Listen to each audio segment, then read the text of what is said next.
Racism has been a global pandemic for a very long time.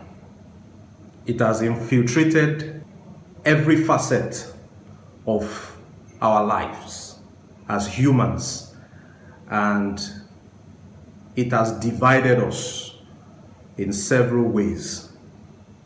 Now, blacks have been mostly at the receiving end of racial abuses. Now, how can we put a stop to racism? Why do the whites believe that they are superior to the blacks? And why do many blacks unconsciously believe that they are inferior to the whites? Herein lies the solution to racism.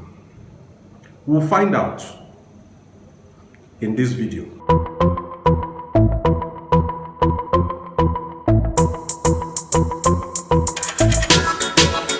Growing up here in Africa, as a child, we were taught that God and his angels are white, and the devil and his angels are black. Now, everything good is attributed to white, and everything black is attributed to evil, is associated with evil. Yeah, then again, a very popular game people love to play, snookers. You find that the white ball is the one that puts in all the other colors of the balls. Okay? And the last ball that must go in after all the rest of the colors have gone in is the black ball.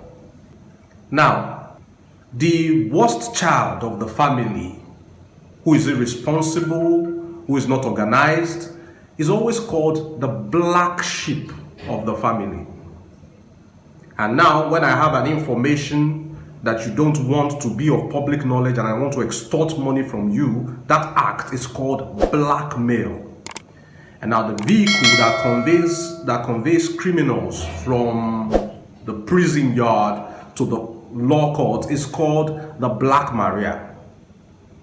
Pretty much anything that is negative, that is evil, is called black, and anything that is pure is called white. As a matter of fact, even in Nollywood, when someone dies and their ghost is to appear, the ghost is dressed in white with white powder all over its face.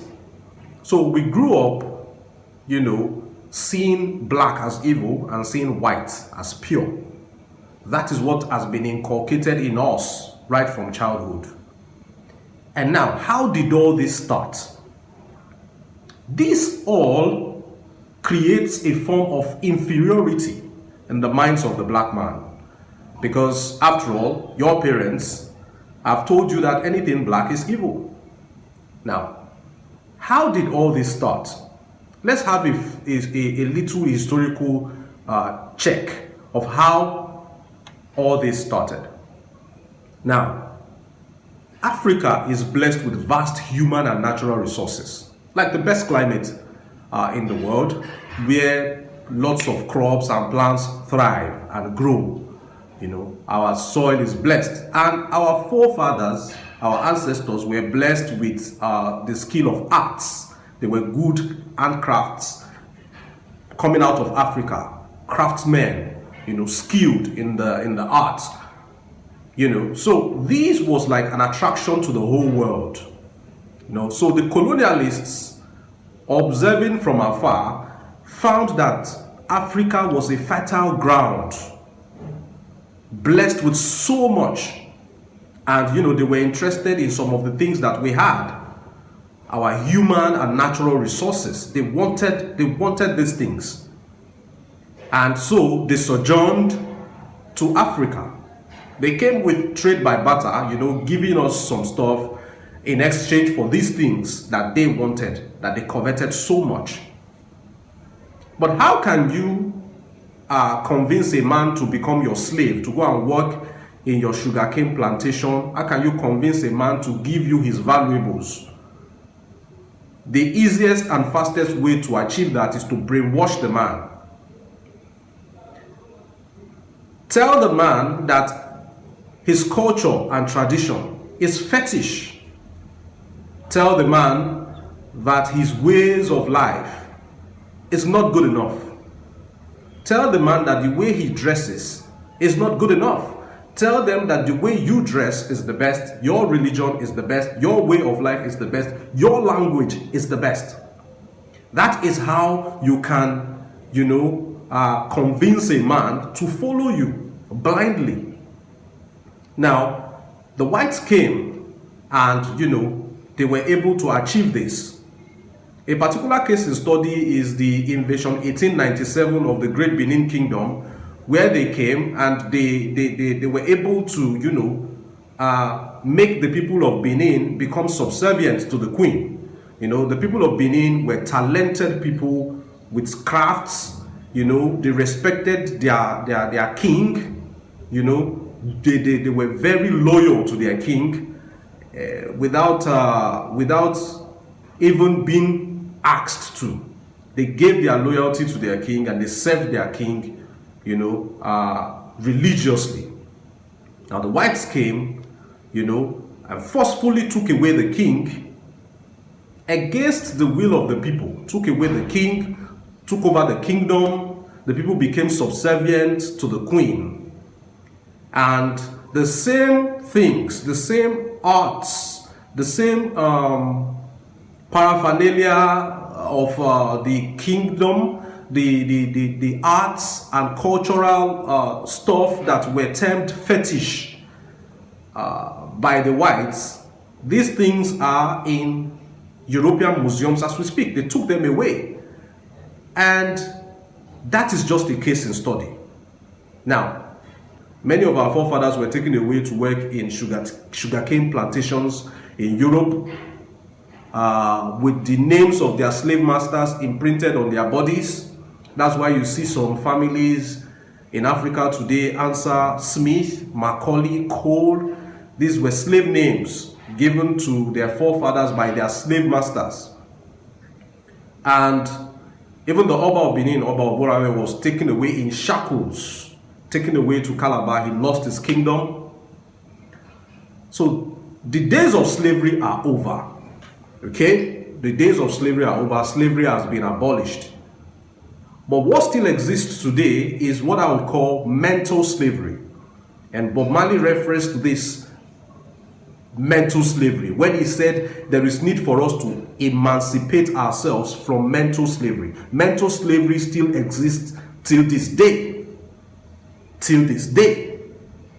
Subconsciously, the black man still feels he is inferior to the white man. And the white man still feels he is superior to the black man. That's why we have racism till this day. In Nigeria, for instance, a man who travels abroad to Europe is deemed to have made it.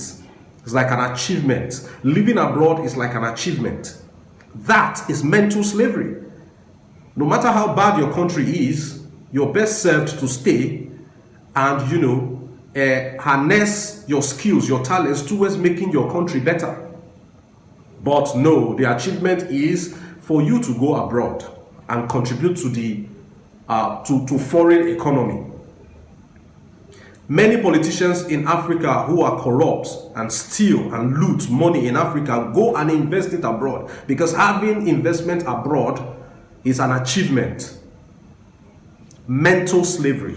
Your own is not good enough. The same lies that the colonialists told us, we still believe it till this day. Till this day. Now, many black people are not comfortable in their own skin. They feel that they need to bleach their skin so that they will look like the white man. Till this day. Till this day. Mental slavery. Now, our ladies want to spend a lot of money buying Brazilian hair, Peruvian hair. The African hair is not good enough for them. Till this day. Mental slavery. Till this day. I'm doing this video, I'm an African man, I have my local dialect, but I'm speaking English. Mental slavery till this day.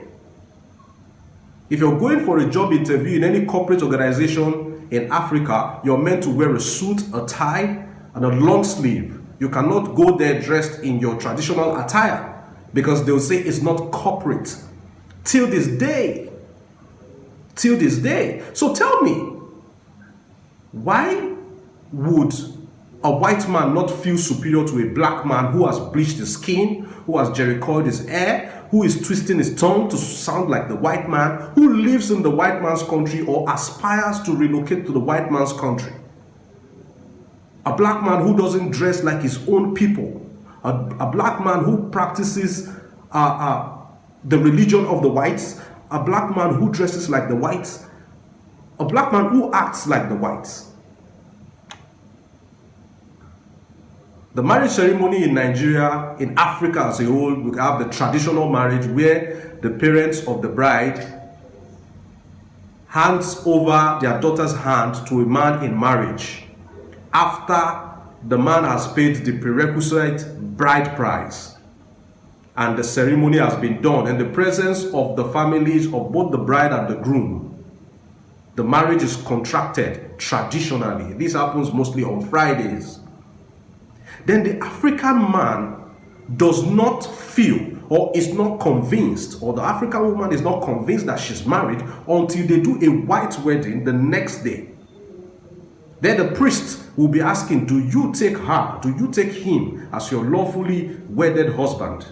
What happened yesterday? What was it? Was it not a marriage? These people got married yesterday. And you're asking them if they accept each other today, being Saturday. Now, if a black man must do a white wedding, why doesn't the white man do a black wedding? Mental slavery till this day. Till this day, there's still mental slavery till this day. And this is why the white man feels he is superior to the black man, and the black man feels he's inferior to the white man. Because there are so many black people speaking up against racism today, but the solution to racism is for the black man to go back to his roots. We need the government, we need all the elites, we need all the strong and powerful black people to come together and let us embrace Africanism again. Let us embrace Africanism again. Let us embrace our language. Let us accept our skin color. Let us practice our culture and tradition again. You cannot convince me that my culture and my tradition is fetish and archaic, but you're bringing your own culture and tradition to me. Are you serious? Are you serious? Your ways are better than mine because you were fortunate to be the one to come here to tell me about your ways. A very intelligent question. If we Africans were the ones to first of all sojourn to Europe, what religion, what culture and tradition would they be practicing over there? They'll be practicing ours. They'll be practicing ours. They'll be acting like us. They'll be trying to be like us. So this problem started several generations ago, passed down to us by our forefathers. The mindset of being subservient, the subservient mindset, the superiority mindset for the whites, the subservient mindset for the blacks. Now, today, we are all elites. We need to sit down, the whites, the blacks, to say enough is enough. No more racism. We are all one people under one God. Let us for once be colorblind. I dream of a day when the black man will see the white man as his own, as his brother, and the white man would see the black man as his own, irrespective of color. Because we were created equal.